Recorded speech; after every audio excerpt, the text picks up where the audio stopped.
Look at this black bitch thinking she belongs here. You lost, honey? The maid's entrance is in the back. Derek Patterson holds up his big gulp and grins. It's 9:45 on a Tuesday morning at JR Enterprises, a luxury tech company where the lobby gleams with marble and glass. He dumps the entire drink over her head. Cola drenches the black woman completely. Hair, face, expensive coat. It splashes across the pristine floor. The other white receptionists scream with laughter. "Derek, best prank ever! Thought you were here to mop our toilets!" Wendy Anderson stands there, soaked and shaking.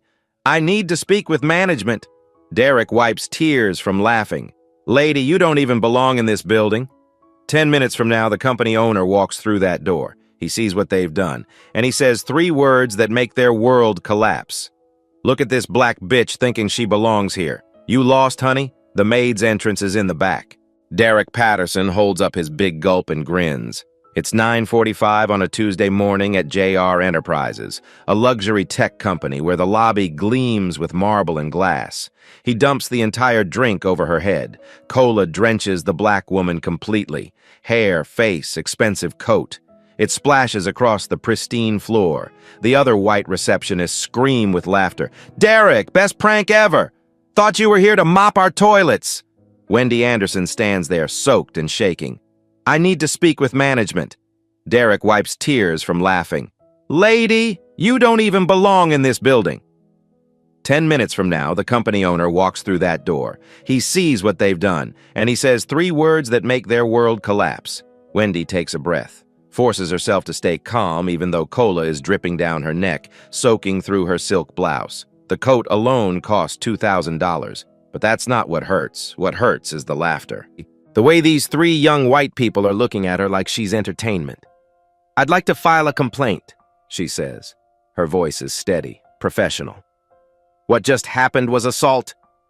Ashley Morgan, the blonde receptionist, stops laughing long enough to lean forward on the desk. "A complaint? Do you even have an appointment here? I'm here to meet someone." "Uh-huh." Ashley's smile is pure condescension. "We don't usually get walk-ins from your part of town. This is a private building." Derek is already telling the story to Brittany Collins, the 3rd receptionist. He's making it sound even worse. "She literally walked in here like she was somebody important. I had to put her in her place." Brittany giggles. "That coat is probably fake anyway. Canal Street special." Wendy sets her bag on the counter.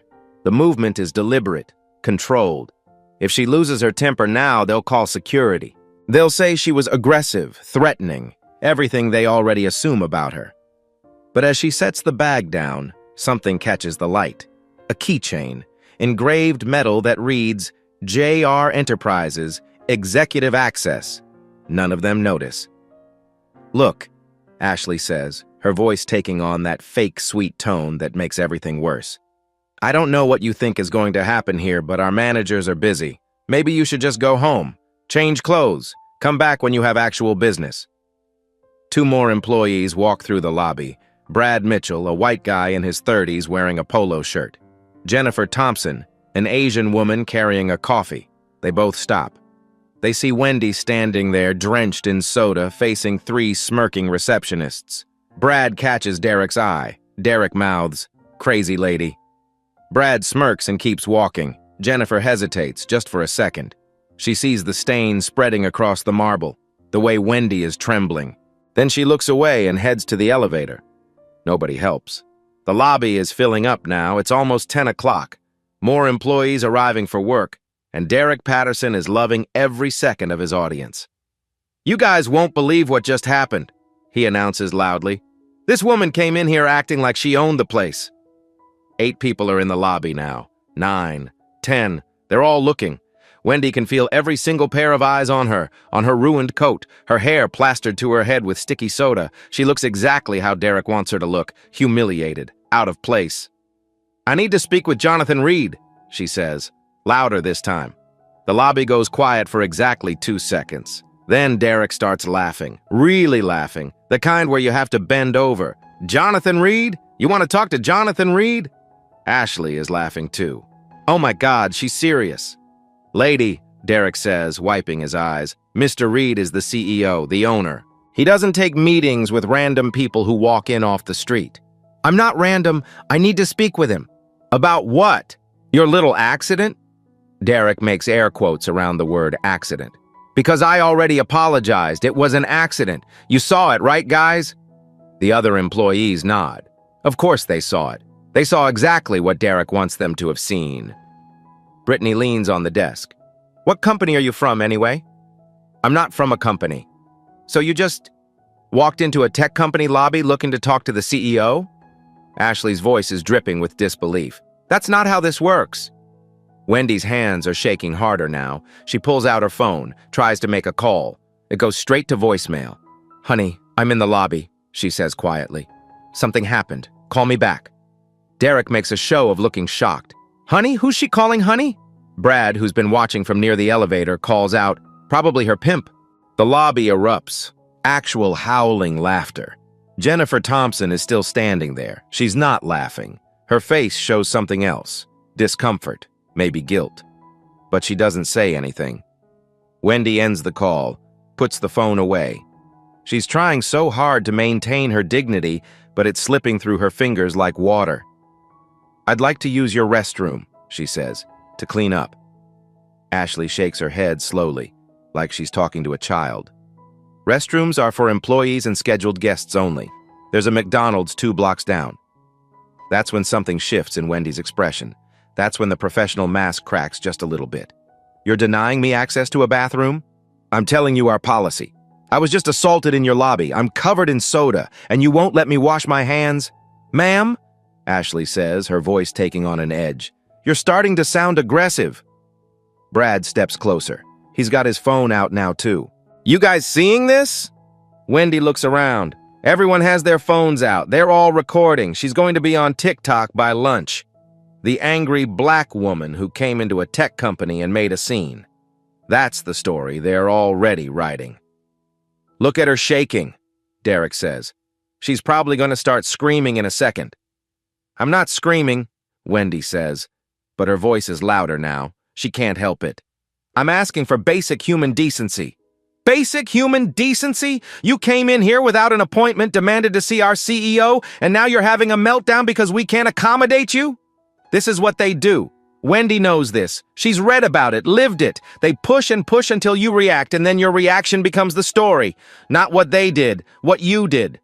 More employees are gathering. The morning shift is in full swing. There are at least 15 people in this lobby now, and every single one of them is watching Wendy Anderson fall apart. A voice cuts through the crowd. What's going on here?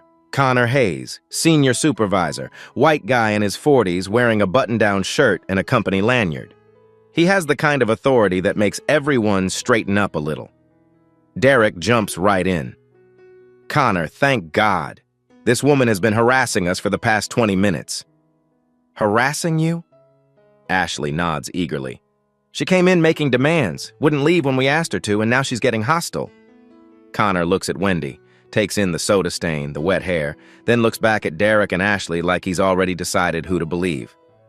Ma'am, he says, walking toward her slowly, I'm going to need you to leave the premises. I'm waiting for someone. You don't have an appointment. You're causing a disturbance. Multiple employees have complained. Wendy's voice rises despite herself. A disturbance? Your employee threw a drink on me. That's not what I heard. I heard there was an accident and you overreacted. An accident. He called me a black bitch and dumped soda over my head. Connor's expression doesn't change. Ma'am, I'm hearing a lot of accusations, but I'm also seeing someone who's becoming increasingly aggressive. I'm not being aggressive.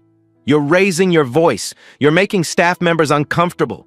You need to leave voluntarily or I'll have to call security. This is it. This is the moment where everything goes from bad to impossible.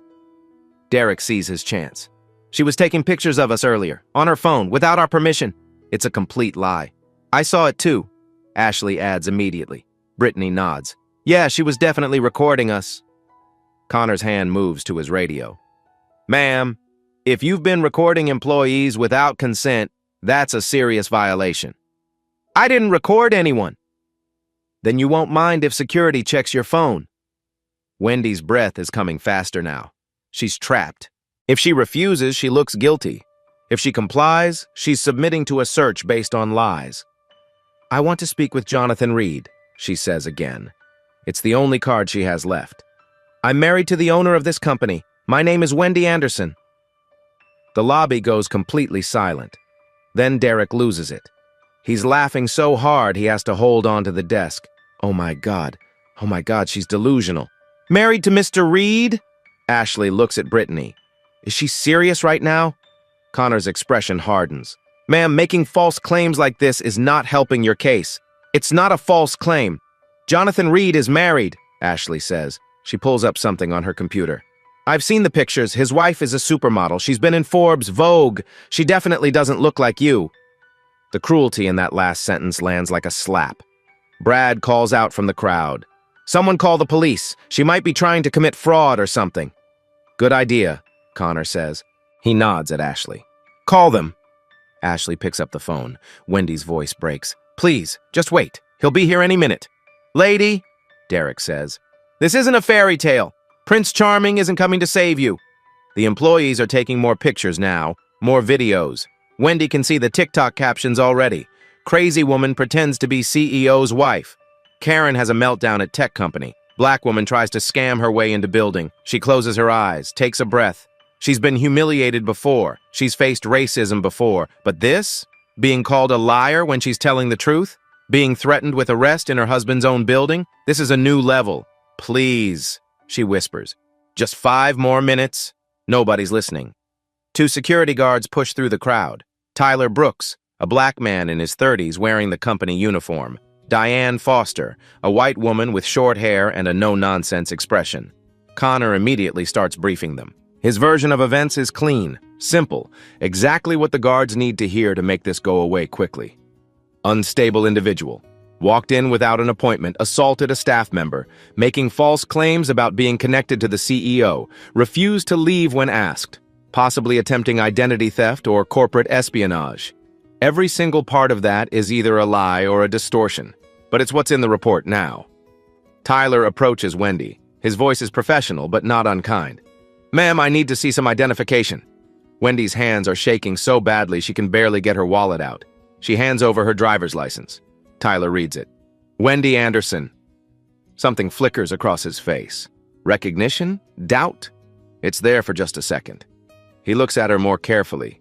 The expensive coat, even soaked with soda. The designer bag. The way she carries herself. We should call upstairs, he says to Diane. Verify. Are you serious? Diane cuts him off. Connor already tried. Mr. Reed is in transit.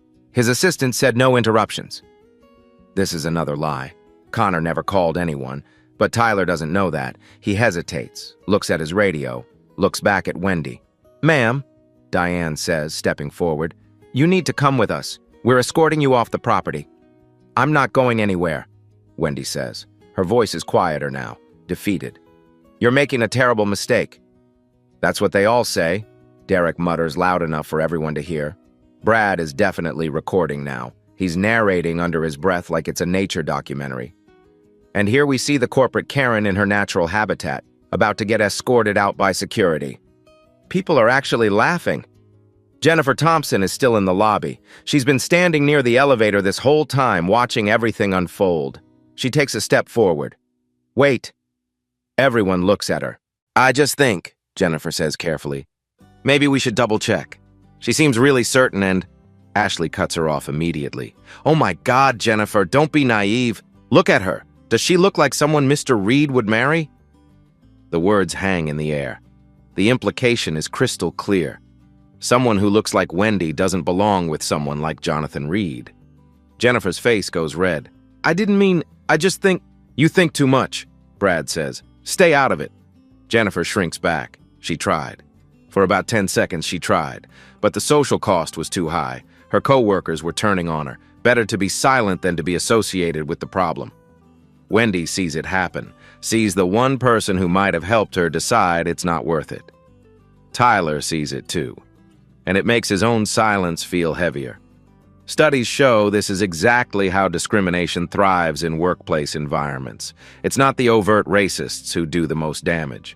It's the people who know better but calculate that speaking up will cost them something, their comfort, their standing, their job security. In that moment, both Jennifer and Tyler made a choice, a small one. The kind that feels insignificant in the moment, but compounds into a culture where people like Wendy can be humiliated without consequence. Diane grabs Wendy's arm. "Let's go!" Wendy pulls away sharply. "Don't touch me!" "Now you're resisting security," Connor says. He sounds almost satisfied. "That's grounds for trespassing charges." "Call the police," Ashley says into her phone. She's already dialing. The crowd of employees has grown to more than 20 now. Everyone's watching. Everyone's recording. Not a single person is stepping forward to help. Wendy's voice cracks. "Please, he'll be here any second. Just wait." "Any second," Derek mocks her. "Lady, you've been saying that for 20 minutes. He's in traffic. He texted me." "Sure he did." "And I'm married to Beyonce." More laughter. Always more laughter. Wendy is surrounded now. Security on either side. Hostile employees in front. The glass doors behind her leading to the street, to escape, to anywhere but here. She could leave. She could walk out right now and avoid the police, avoid the arrest, avoid the final humiliation. But leaving means they win. Leaving means accepting that she doesn't belong here, that people like her don't get to stand their ground in buildings like this. So she stays. She stands there dripping with soda, shaking with rage and fear and humiliation. And she stays.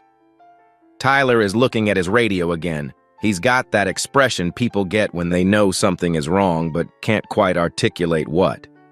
"Connor," he says quietly, "I really think we should verify before we..." "Before we what? Let someone who's clearly lying waste more of our time? Use your head, Tyler." And there it is. The subtle implication. Use your head. Do what you're told. Don't complicate this. Tyler goes quiet. Wendy closes her eyes. She's alone in a room full of people. She's telling the truth in a building full of liars.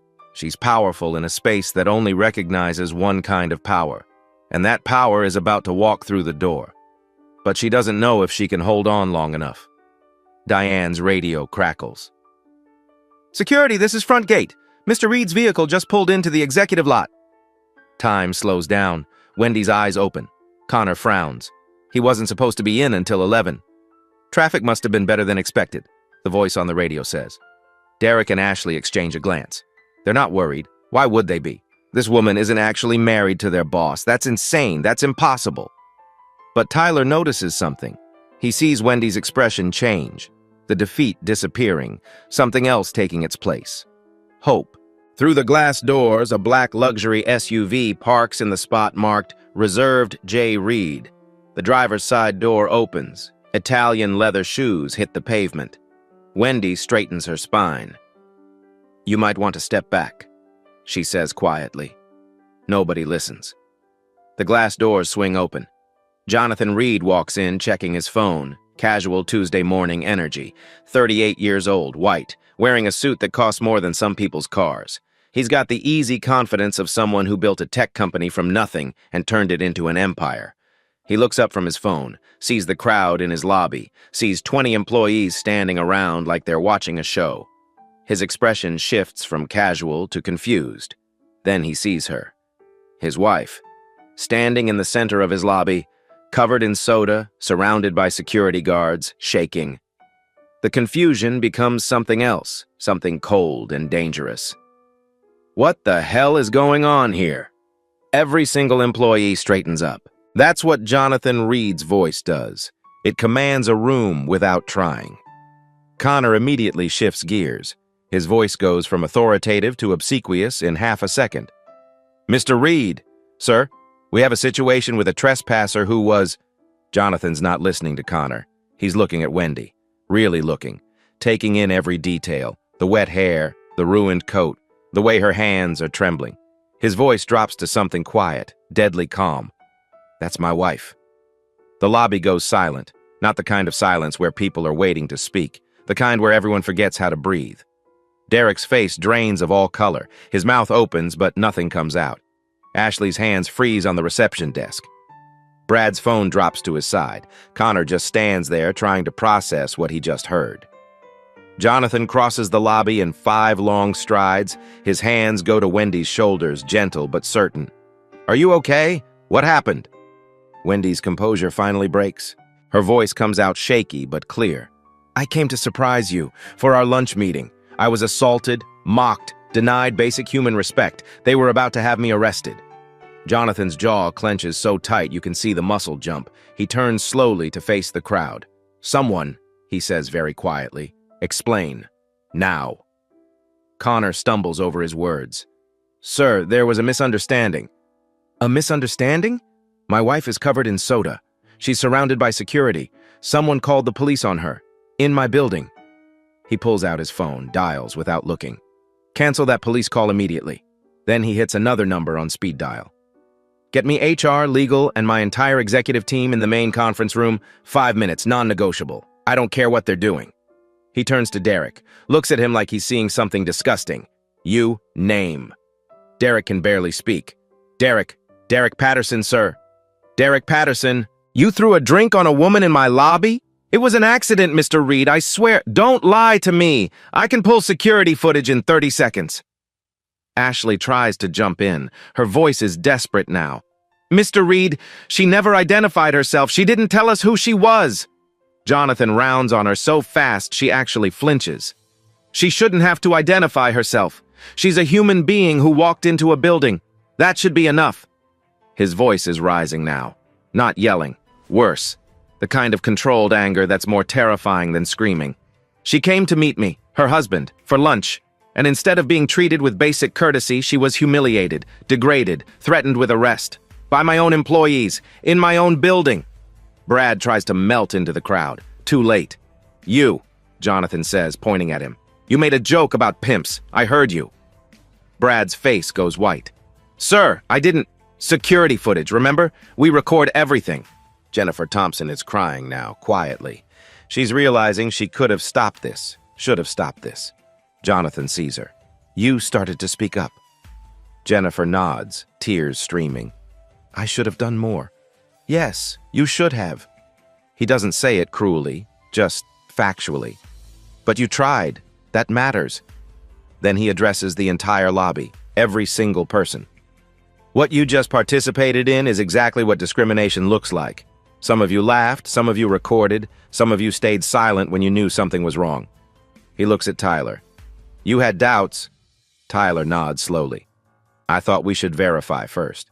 "Then why didn't you?" "I should have trusted my instincts." "Yes, you should have." Jonathan puts his arm around Wendy. She's still shaking, still processing, still trying to hold on to her dignity even though she's been stripped of it repeatedly for the past half hour. "Connor," Jonathan says, "you're suspended, effective immediately." "Badge and radio." "Sir, I was following protocol." "You lied. You said you called my office. You didn't. Hand over your badge or I'll have security remove it." Connor's hands shake as he unclips his badge. The shame is written all over his face. He sets it on the desk and walks toward the exit without another word. "Derek, Ashley, conference room now." They don't move fast enough. "Now!" They scramble, both of them practically running to the elevators. Jonathan looks at Diane. "You tried to physically remove my wife." "Sir, I was just following orders." "Following orders? Where have I heard that before?" His voice is heavy with disgust. "We'll discuss your future with the company later." He turns to Tyler. "You stay. I want a full report of everything you saw." Tyler nods, relief and shame mixed on his face. Jonathan addresses everyone else one final time. "The rest of you get to work.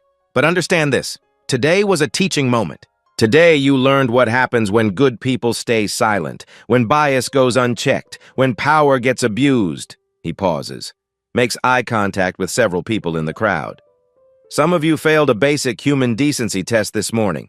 We're going to talk about that. All of us, company-wide. Because if this can happen to my wife, it can happen to anyone, and I will not run a company where this is acceptable." The crowd disperses slowly, reluctantly. They wanted to see more, wanted the drama to continue. But it's over, at least the public part. Jonathan and Wendy head toward the elevators. His arm is still around her shoulders. She's leaning into him now, finally allowing herself to fall apart a little. "I'm sorry," he says quietly. "I'm so sorry. It's not your fault. It is. I built this company. I built this culture. Or I thought I did. Clearly I was wrong." The elevator doors close behind them. In the lobby, employees are whispering. Phones are being put away. The show is over, but the consequences are just beginning. Derek and Ashley are standing in the conference room, visible through the glass walls. Waiting. They know what's coming. Tyler is writing his report, hands still shaking a little. Jennifer is at her desk, staring at her computer screen, not really seeing it. Brad has already texted 3 people asking if they think he's going to get fired. And in the lobby, where cola is still drying on expensive marble, there's a sense that something fundamental just shifted. The facade cracked. The comfortable lie that this was a progressive, inclusive workplace just shattered. Because Wendy Anderson walked into this building and got treated like trash, not because she did anything wrong, because of how she looked. And everyone here just learned that actions have consequences. The conference room, glass walls that let the entire office see inside. Jonathan Reed sits at the head of the table. Wendy beside him changed into dry clothes from her car, but you can still see the damage in her eyes. Across from them, Patricia Wilson, HR director, 50-something black woman with glasses and an expression that could freeze fire. Stephen Carter, legal counsel, white, 40s, already taking notes like he's preparing for trial. The security footage plays on the big screen. Every word, every laugh, every cruel joke. Derek calling Wendy a black bitch, the intentional soda dump. Ashley denying bathroom access. Connor lying about calling Jonathan's office. Brad's pimp comment. All of it. Captured in 4K. Patricia's face gets harder with every second. Stephen is shaking his head. When the video ends, nobody speaks for a full 10 seconds.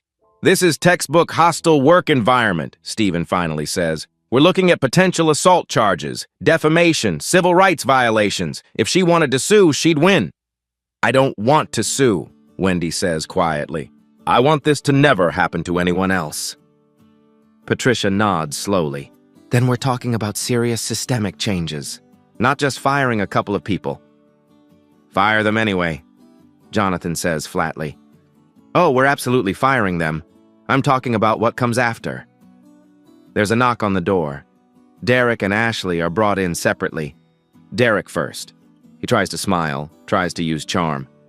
"Mr. Reed, I am so incredibly sorry. If I had known—" Jonathan cuts him off. "You had no idea she was my wife, but you knew she was a person. You chose to humiliate her anyway. It was supposed to be a joke." "A joke? You called her a black bitch. You dumped soda on her head. You told her she should be cleaning toilets. What part of that was funny?" Derek has no answer. "You suggested she came from the ghetto, that her coat was fake, that she was here to see her pimp. These aren't jokes. They're racism, plain and simple."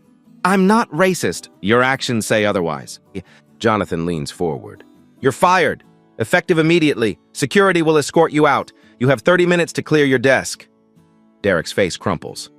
"Mr. Reed, please, get out." Derek leaves. He's actually crying. Ashley comes in next. She's already crying, makeup running. "I'm so sorry, Mrs. Reed. I didn't know who you were." Wendy speaks before Jonathan can. "Would it have mattered if I was just anyone else? Would you have treated me differently?" Ashley opens her mouth, closes it, opens it again. I don't know." "That's the problem," Wendy says softly. "You don't know. You didn't think. You just assumed." Ashley's sobbing now.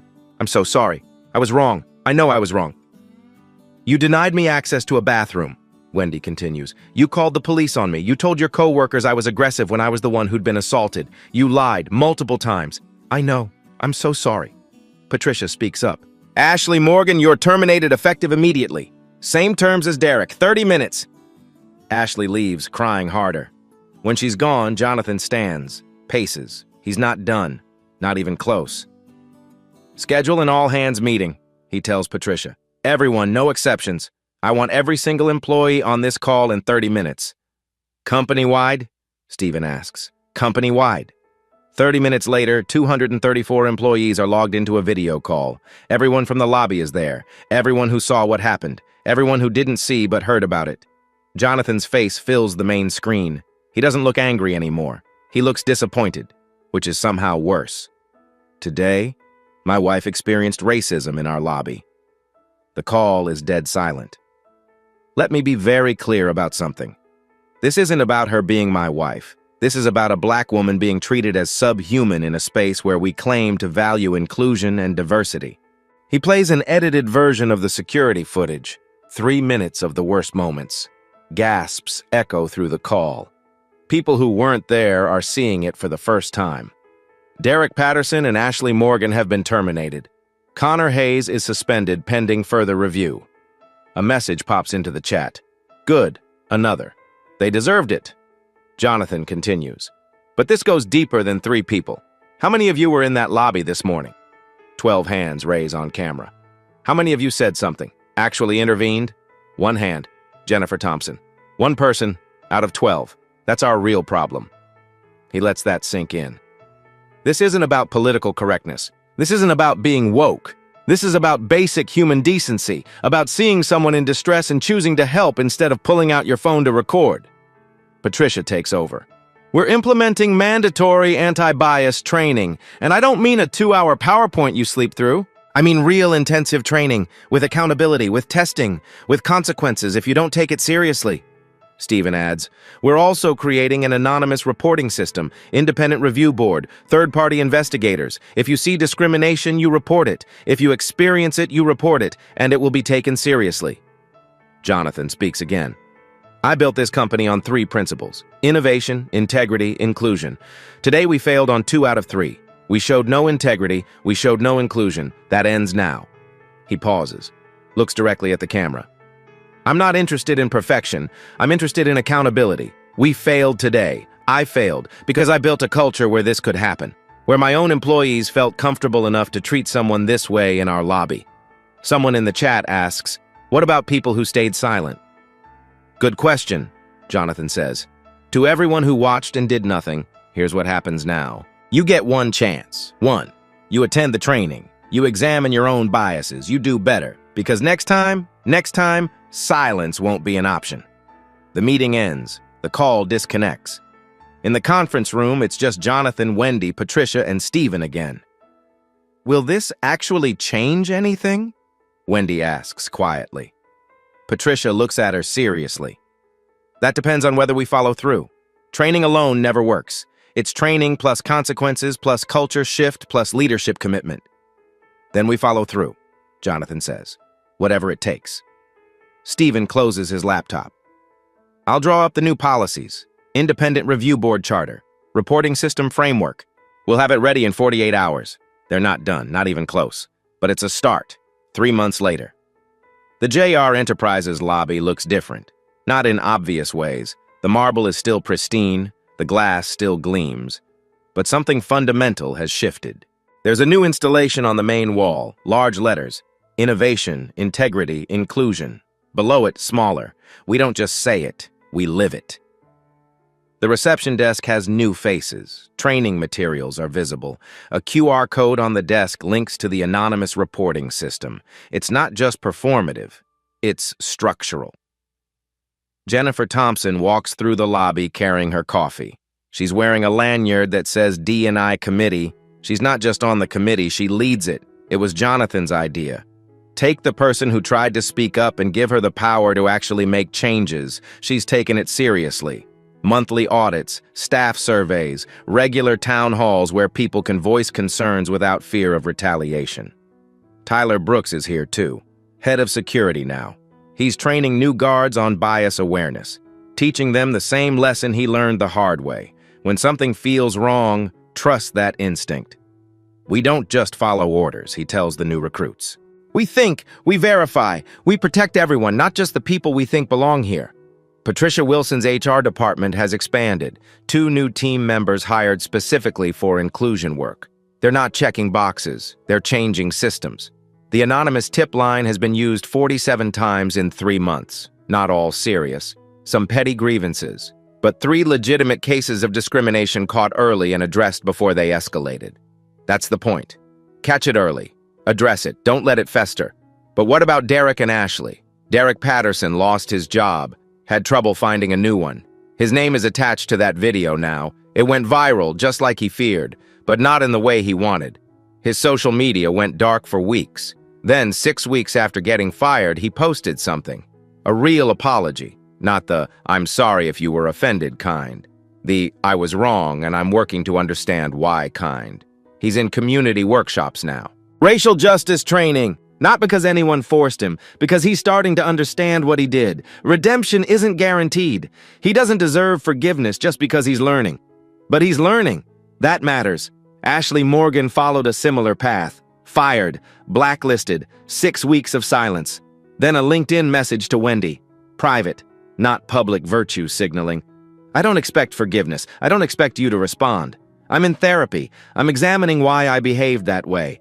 Why I saw you and immediately made assumptions. Why I felt threatened by your presence. I'm listening to black women. Reading, learning. I'm not asking you to absolve me. I'm just telling you that I'm doing the work. Wendy hasn't responded yet. Maybe she will. Maybe she won't. That's her choice. Because here's the truth about redemption. It's not owed. It's earned. And it's not earned for the benefit of the victim. Derek and Ashley's futures aren't Wendy's responsibility to secure. Wendy herself is different now, too. She's at a women's leadership conference, keynote speaker, 500 people in the audience. What happened to me wasn't unique, she says from the stage. It was just filmed. It happens every day, in lobbies, break rooms, elevators, meetings. The question isn't, what would you do if you were me? The question is, what are you doing when you're the witness? She's become an advocate, not by choice, really, but because staying silent felt like betraying everyone else who'd experienced the same thing without cameras rolling. She and Jonathan established a scholarship fund, full ride for black women in tech. It's already funded 5 students. Final scene, Wendy walks through the JR Enterprises lobby. Different day, different clothes, no soda this time. The new receptionist smiles. Good morning, Mrs. Reed. Good morning, Sarah. Your meeting starts in 10. Conference room B. Wendy's not here to visit Jonathan. She's here for her own meeting. She serves on the company's board of directors now, advisory role, focused on culture and inclusion. She walks past the place where she stood 3 months ago, humiliated, soaked, alone. Now she's walking through with her head high, not because her husband owns the building, because she refused to accept that she didn't belong. Wendy's story ended with accountability. Real consequences, systemic change. But thousands of stories don't end that way. Every single day, someone walks into a space where they're presumed not to belong. Every day, witnesses choose silence over solidarity. Every day, power gets abused, until someone decides it won't anymore. Here's the real question. Which side of the story are you on? When you see injustice, will you be Derek? Will you laugh and record? Will you be Ashley, enforcing invisible rules about who deserves respect? Will you be Connor, protecting the system instead of the person? Or will you be Jennifer? Imperfect, late to speak up, but willing to try. Will you be Tyler, recognizing when something's wrong and wishing you'd trusted that instinct sooner? The only way culture changes is when we collectively decide it must. So decide. Comment below. Have you witnessed workplace discrimination? What did you do? Share this story with someone who needs to understand what microaggressions really feel like. And if you believe dignity is non-negotiable, hit that like button. Subscribe for more stories about justice, power, and the courage to stand up when it matters most.